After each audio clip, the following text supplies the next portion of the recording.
আসলাম সরিষা ক্ষেত চুরি করবো আজকে, চুরি করে ছবি তুলবো ক্ষেত মুখ ভেঙে। দেখো ভাই কি করছি, মালিকগুলোকে আলি আর তামদি ইটকানে একটু নয়ে থাকি ভাই চাপ। মালিকে এসে গেছে, আয় হ্যাঁ চলে এসেছে ভাই। এবার তাকো তোমরা ভালো করে,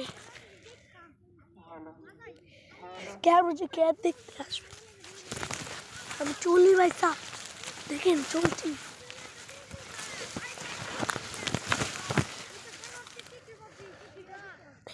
কি করছি